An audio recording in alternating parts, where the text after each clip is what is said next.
we've had to drug her the past 2 times. I think she's going on the farrier's list of bad horses. It doesn't really matter what I ask her to do right now. She's gonna argue with it. Yeah, you got your hands full here.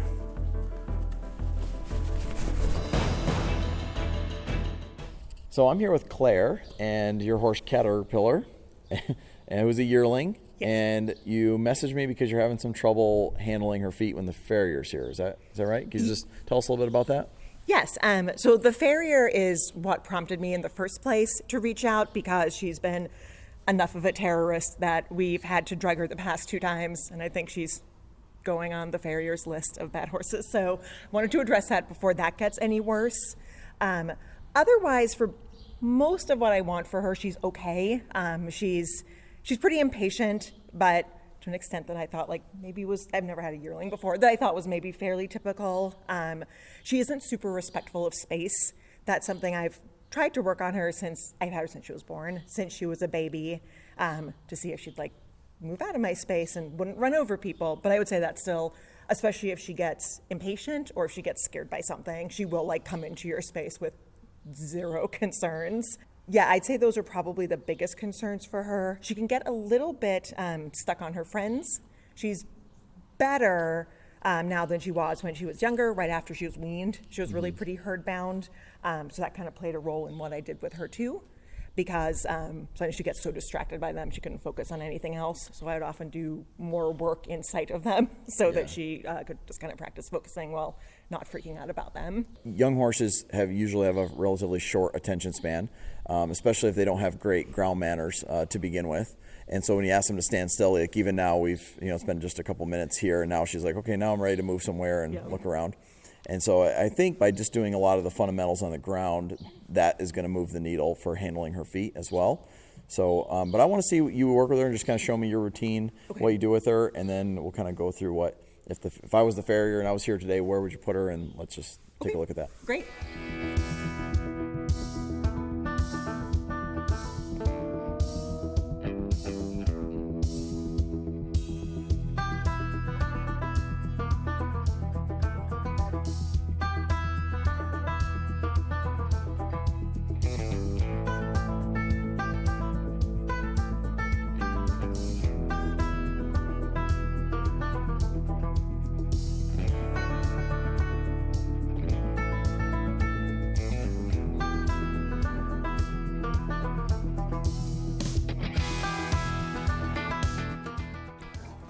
So this is so common, this doesn't bother you at all? You feel?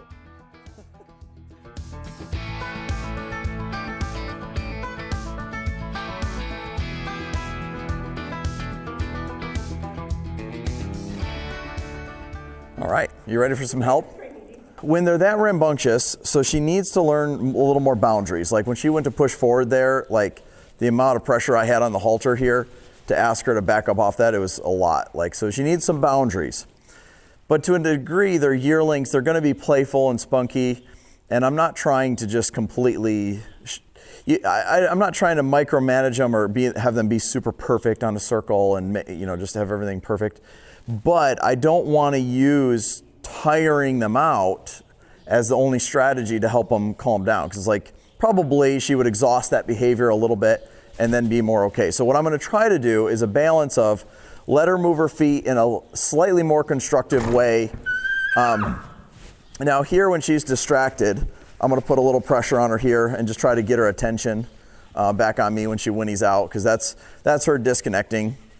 So I'm gonna move her around a little bit. She's not connected or paying attention enough to really teach her anything super constructive right now. So I'm just gonna put a little pressure on her hindquarters, and then I'm gonna bump up on this. So at the end of the hindquarter yield, she stops and respects space. So I'm gonna be trying to get her to pay attention to me. I'm gonna be trying to get her to settle down a little bit. That's why we're doing the hindquarter yield. And I'm gonna be trying to give her some boundaries where I don't like how she was crowding you or crowding me when she's not sure. To me, it's not okay that she thinks she can just plow through the human when she just wants to move around. And so we're just gonna pepper in a few things here. So when I'm doing the hindquarters here, this is a yield.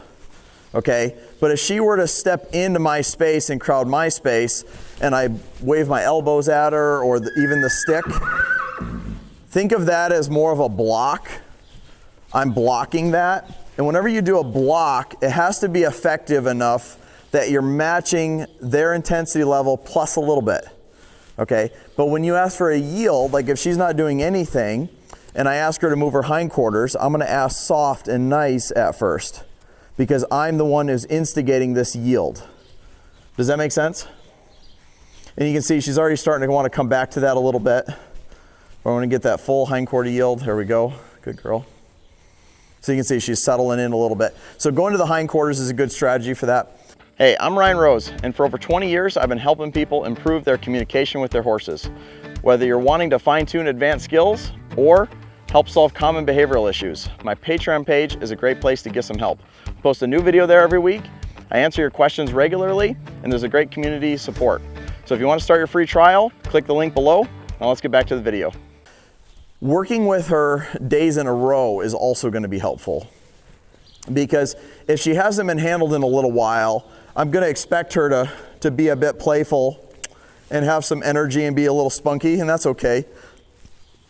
You know, today the temperature has dropped like 20 degrees from what it's been, so they're going to be a little fresher. So before I ask her to stand still, I want her to have a chance to move her feet. And as long as she's going around like this, I'll cruise around with her and let her move.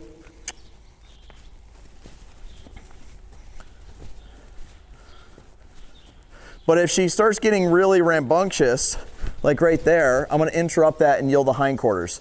So it's not so much that she stopped, that's the point. It's more the point that she ran into a little more pressure when she got carried away, okay? But again, the reason you want to work with her days in a row is like if you only work with her once a week and she's really fresh each time, she's probably going to go through this every time. But if you can get on a program and work with her for like 5 days in a row and advance it each day, that's when you can really kind of get somewhere.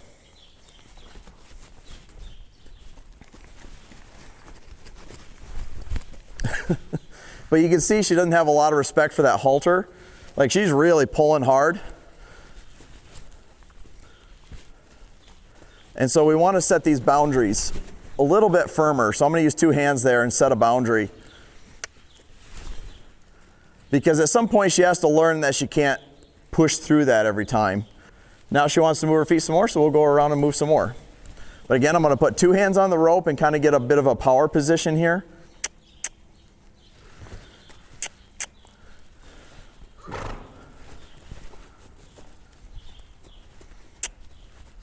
But see, it's kind of like you can see she's wanting to stop now. This is what I wanted to get to, where it's kind of my idea now to move around. Like it's not like she's just super extroverted and can't stand still. It's more like she just was kind of doing her own thing. You know, does that make sense? And wanted to, you know, kind of run and play.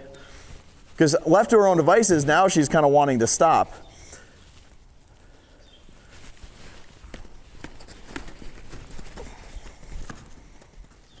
I'm tapping her right there because there, I wanted that step off. I don't like how when you change directions, she was coming through your personal space. Because if she's close enough with your hand, you could get kicked if she kicks out there. And it's like, I don't think she's trying to kick out, trying to be dominant or anything. She's just doing her thing, you know, but it's like, we have to have a little bit more manners here to be safe around her, especially as she gets older and bigger. And so this is kind of tricky to explain because I'm addressing a lot of little things.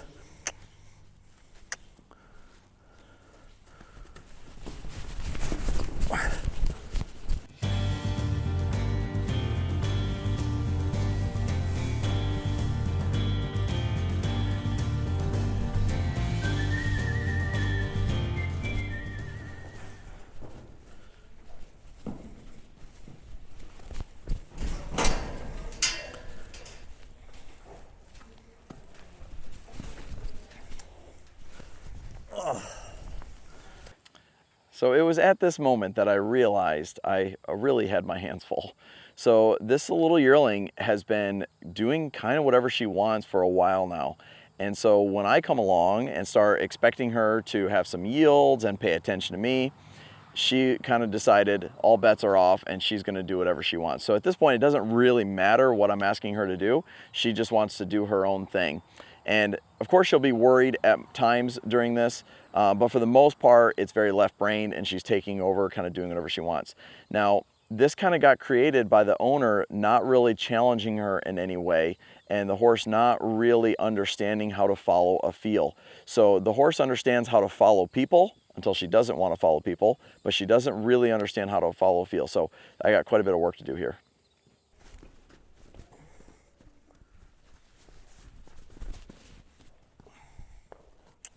Does she pull away very often? Not often.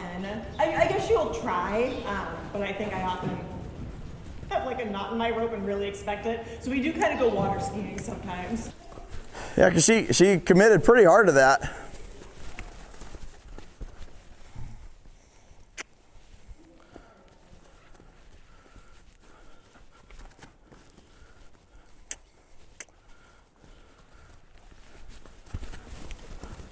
So now I'm using the stick as a little bit of a boundary because the halter right there doesn't mean a whole lot to her.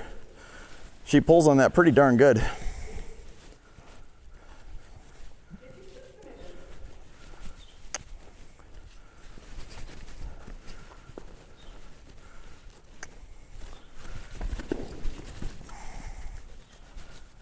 Yeah, you got your hands full here.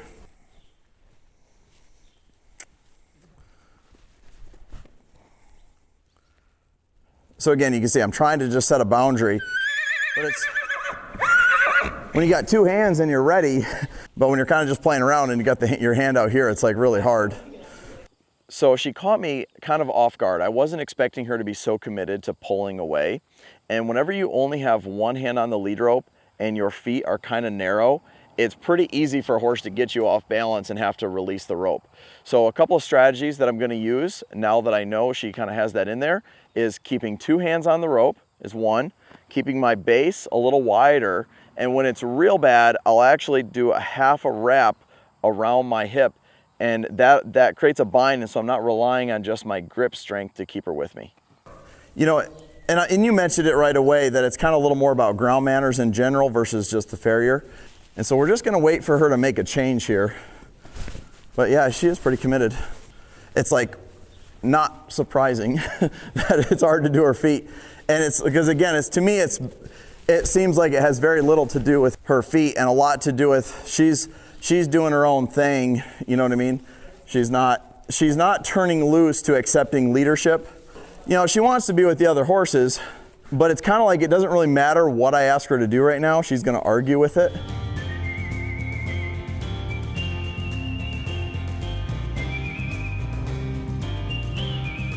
And so we're just gonna keep messing around with her. And again, I don't have like a real specific agenda or yield because she's throwing enough things at me that I gotta keep adjusting to what she's doing. But we're in a minute here, she's gonna make a choice to switch.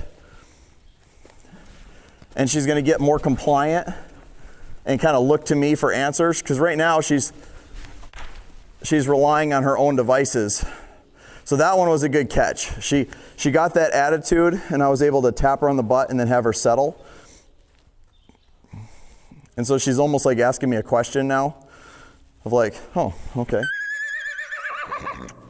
Then we're distracted.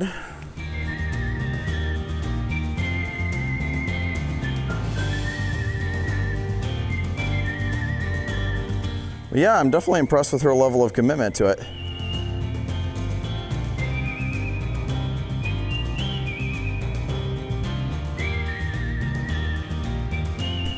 The stick means more to her than the halter.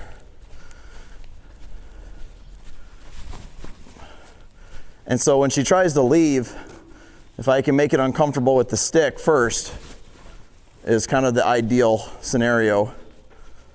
There we go. So a little shift right there. But it's always like, where do you start? Connection. Can you have the horse just connected to you? And like, until now, pretty much everything I was doing was just trying to manage, you know, like I was on the defense, and it's like now I'm finally like on offense where I get to be the one instigating what we're doing.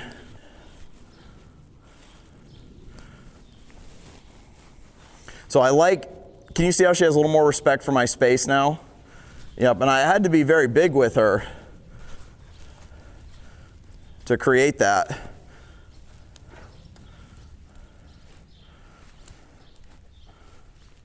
But you can see the softness starting to come through now. And you can see I'm trying to get this hindquarter to yield with just a look. And see, now I'm going to walk back there and not look, and I'll just try to rub her. And so I change my posture, so you see the difference. So if I want her to stand still and I want to come back here to pet her hindquarters or pick up her feet, we'll do this.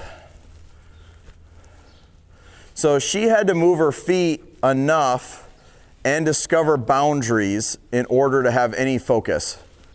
So here again, I'm going to give her the look. And I want the left hind there to step up and over the right hind. So when you're doing this with her, be aware of where those feet are going. That's not correct, not correct, not correct, that's correct, that's correct.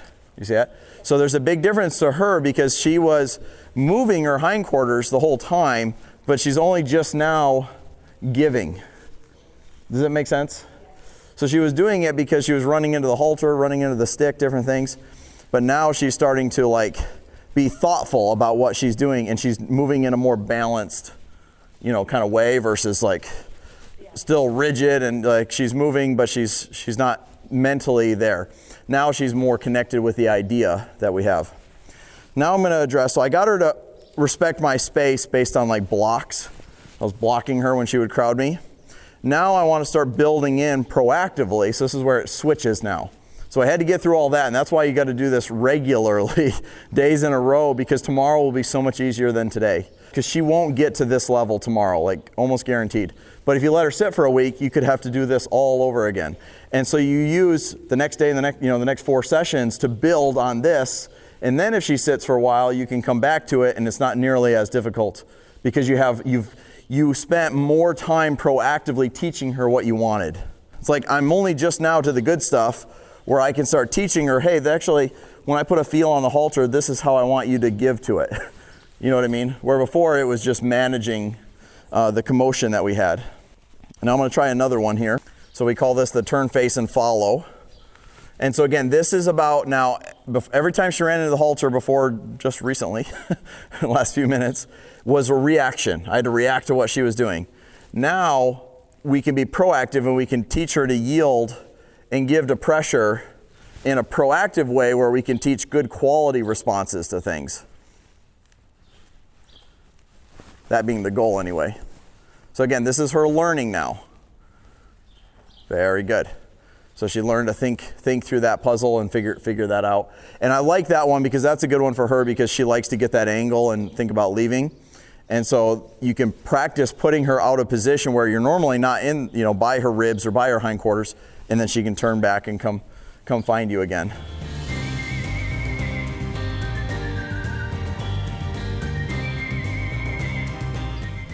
Very nice. But you can see now we're kind of working together a little bit more. So now we're going to address the feet. And I would expect it to be a little bit better than it was. Maybe not perfect.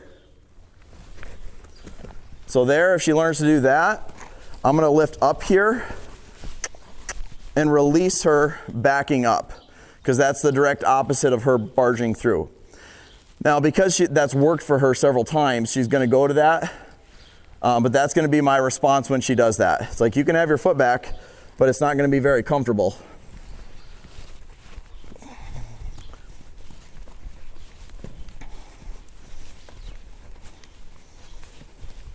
And for me, I would much rather do this out in the open here than in close quarters in a stall or in a wash bay or something like that. And then I just come in here and pet her until she settles.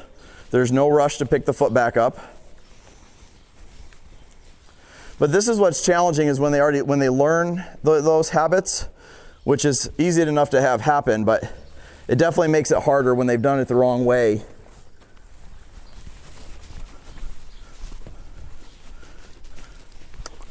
And how much pressure I'm putting on her is based on how committed she is to doing her behavior. Okay, so that's the part that a lot of times is hard for people to understand, is that she's really committed to it. So I have to be big enough that it's effective. Otherwise, we'll just end up doing the wrong thing over and over and over again.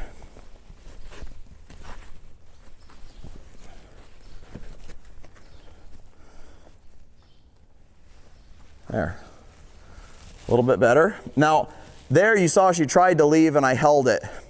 So you can't expect them to just be absolutely perfect with it. So I have like a reasonable amount that I'm willing to go with her with before I go, okay, you can have it back. Like, you really want to go? But I have to establish a starting point where I can interrupt this pattern a bit.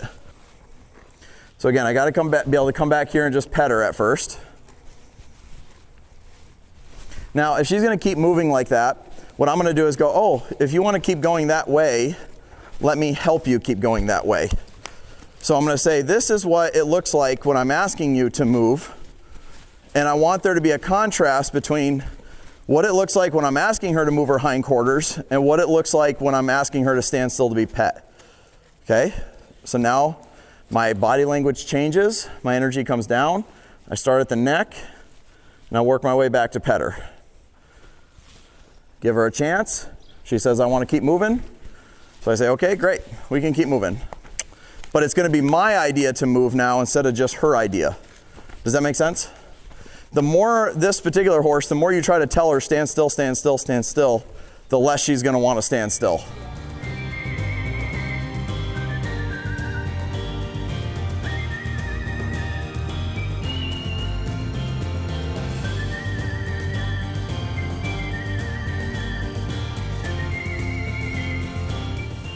See how she moved off a little slower that time? So that's a little bit of progress.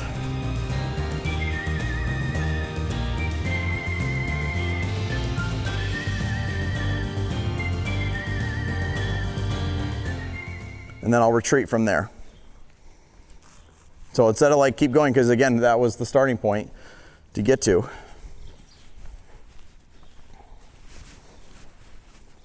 I'll trick her. Get her to think I'm going to scratch her udder and pick up a foot.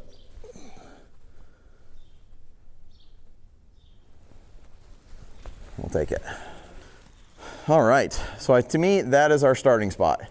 I feel like if it would be very easy to try to tackle another project until attention span is gone, and then it's hard because it's like their attention span is like a muscle. The more you use it, the stronger it becomes. And so it has to be a little bit of a frequency thing, and you build it kind of seconds by seconds, minute by minute.